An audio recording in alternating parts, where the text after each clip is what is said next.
নমস্কার বন্ধুরা, আজ শেয়ার করব পুঁই শাকের একটি নতুন স্বাদের নিরামিষ রেসিপি।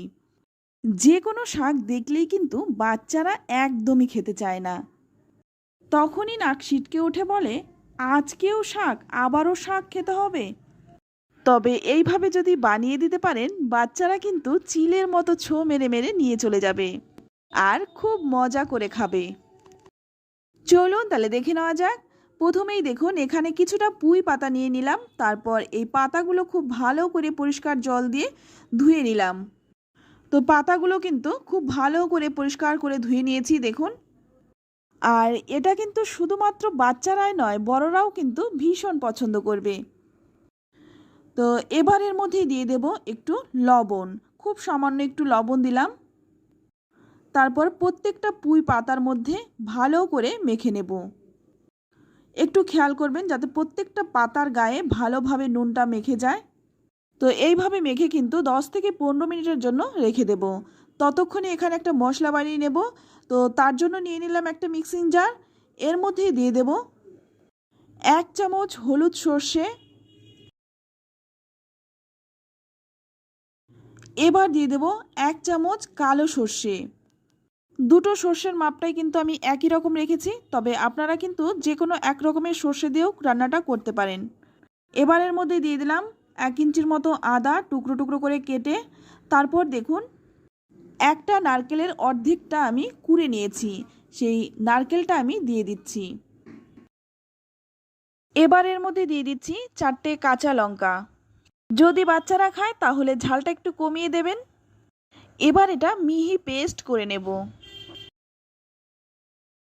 তো দেখুন, একদম মিহি করে বেটে নিয়েছি।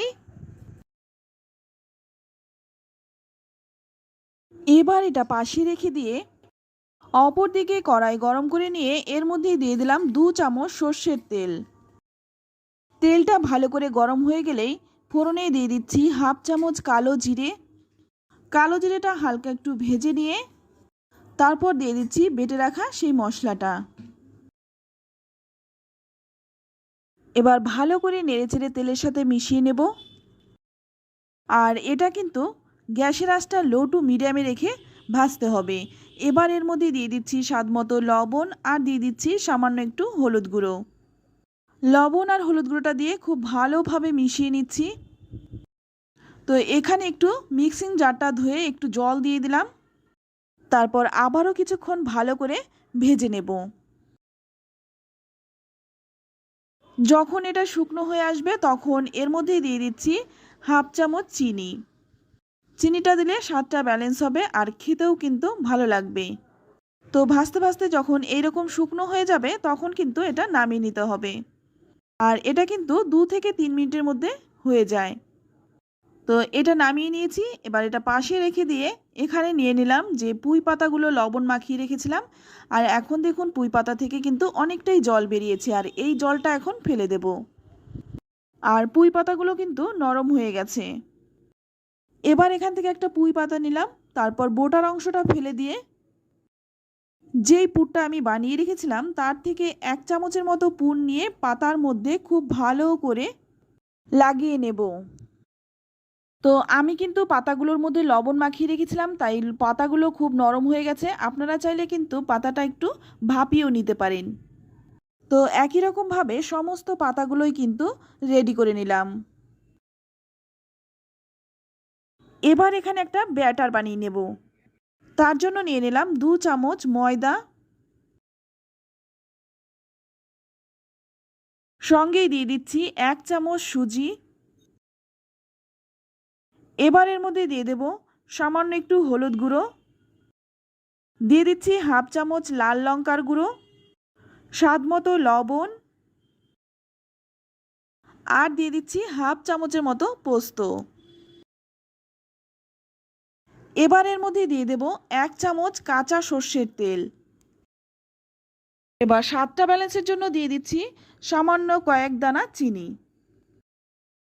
এবার এই শুকনো উপকরণগুলো একটু মিশিয়ে নেব। তো মিশিয়ে নিয়ে এবার একটু একটু করে জল দিয়ে মোটা একটা ব্যাটার বানিয়ে নেব। ব্যাটারটা যাতে একদম পাতলা না হয় সেদিকে একটু খেয়াল রাখবেন। তো খুব ভালো করে নেড়েচেড়ে মিশিয়ে নিচ্ছি। একদম মোটা করে একটা ব্যাটার বানিয়ে নিলাম। এবার এটা আমি ঢেকে অন্তত 10 থেকে 15 মিনিট রেখে দেবো, এতে করে ব্যাটারটা একদম সেট হয়ে যাবে। 15 মিনিট পর কড়াই গরম করে নিয়ে এখানে দিয়ে দিচ্ছি বেশ কিছুটা সাদা তেল। তো আমি এখানে সাদা তেল দিয়ে ভাজছি, আপনারা কিন্তু সর্ষের তেল দিয়ে অবশ্যই ভাজতে পারেন।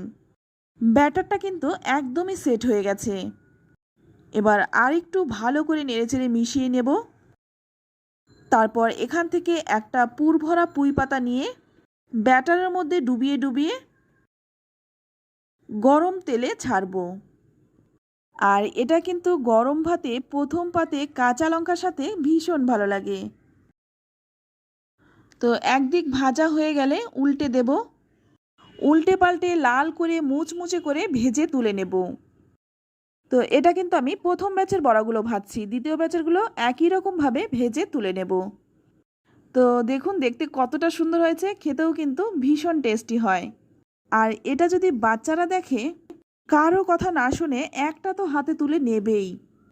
তো বন্ধুরা, রেসিপিটি কেমন লাগলো অবশ্যই কমেন্টে জানাবেন। ভালো লাগলে লাইক, কমেন্ট, শেয়ার করবেন। আর আপনি যদি আমার চ্যানেলে নতুন হয়ে থাকে চ্যানেলটা সাবস্ক্রাইব করে নেওয়ার অনুরোধ রইল। আজ এই পর্যন্ত, আবারও দেখা হবে অন্য কোনো নতুন রেসিপিতে। ততক্ষণ সকলে ভালো থাকবেন, সুস্থ থাকবেন, আর সকলকেই ধন্যবাদ।